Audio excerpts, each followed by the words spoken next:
Hi there, I'm Dr. Fergal Armstrong. Today we're going to discuss perhaps the most important message in recovery, and that is, recovery is not a single path. There's enormous pressure to define recovery in one specific way. Complete abstinence, perfect adherence to a program, a particular timeline. But the reality is far more nuanced. Recovery looks different for different people, and that diversity isn't a problem to fix, it's reality to embrace. So let's talk about what recovery actually looks like. There are multiple evidence-based approaches to recovery, and they're all legitimate. Abstinence-based recovery involves complete cessation of all substance use. This is the traditional model and remains incredibly effective for many people. The goal is a drug-free life, typically supported by therapy, counseling, support groups like AA or NA, and structured programs. For some people, complete abstinence is non-negotiable and essential, using any substance risk triggering relapse or developing new dependency. Medication-supported recovery uses approved medications as part of treatment. For opioid use disorder, medications like methadone or buprenorphine manage withdrawal, reduce cravings, and block euphoric effects. This approach recognizes that for many people, particularly those with severe opioid addiction, medication provides crucial stability that makes other recovery work possible. Research consistently shows that medication-assisted treatment significantly reduces overdose deaths and improves retention in treatment. Some people use medications short-term during early recovery.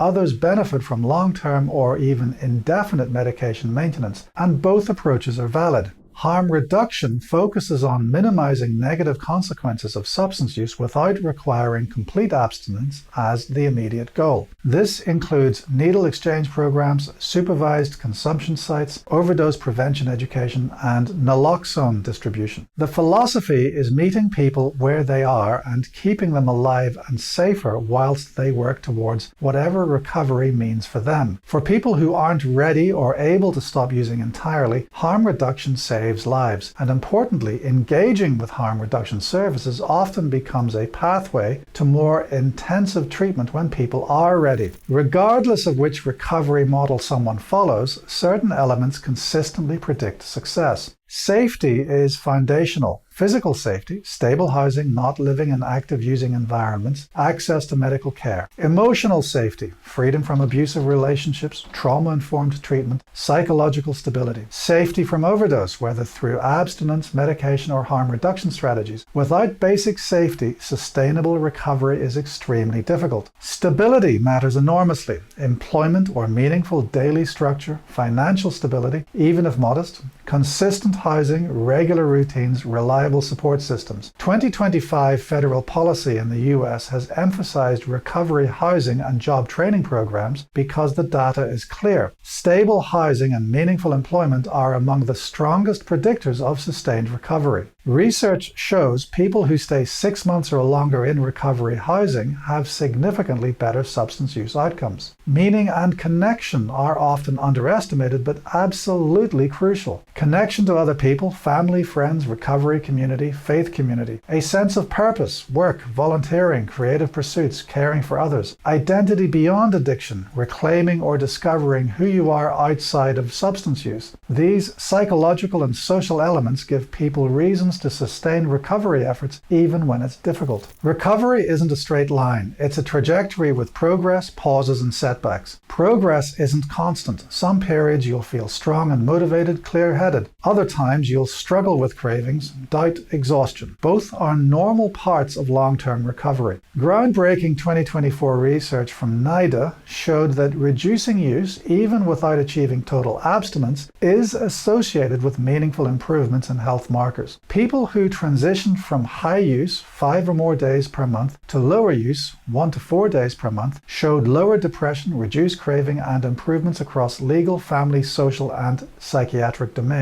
NIDA Director Nora Volkov stated explicitly, abstinence should be neither the sole aim nor the only valid outcome of treatment. This represents a major evolution in how the medical field defines recovery success. Pauses happen, life gets complicated, you might need to step back from intensive treatment, reduce meeting attendance, or shift focus to other pressing issues. These aren't failures, they're reality. The key is returning to recovery efforts when you're able. Setbacks and relapses are common and don't erase progress. We discussed this in episode 6, but it bears repeating. Relapse rates for addiction addiction are 40 to 60%, identical to other chronic conditions like diabetes and hypertension. A setback is information about what didn't work, what triggered vulnerability, what needs adjustment. According to the 2022 U.S. National Survey on Drug Use and Health, 65% of adults in self-identified recovery used alcohol or other drugs in the past month, meaning most people's recovery includes some level of continued use rather than perfect abstinence. These aren't failed recoveries, they're real recoveries. Your recovery is yours to define. First, don't let anyone else dictate what recovery must look for you. If abstinence-based recovery resonates, pursue that. If medication-assisted treatment provides the stability you need, that's completely valid. If you're engaging with harm reduction services whilst working towards bigger changes, that's a legitimate path. The evidence supports multiple models. Second, focus on the elements that matter. Are you safer than you were? Are you more stable? Are you building connections and finding meaning? If the answer is yes, you're moving in the right direction, even if your path looks different from someone else's. Third, expect non-linearity. Progress doesn't require perfection. Setbacks don't erase gains. Reduction in use, even without total abstinence, represents meaningful improvement. Give yourself credit for the actual progress you're making rather than measuring yourself against an idealized standard. Finally, know that recovery is possible. According to the Recovery Research Institute, nearly 75% of people who develop significant substance problems eventually recover. There are many paths to get there.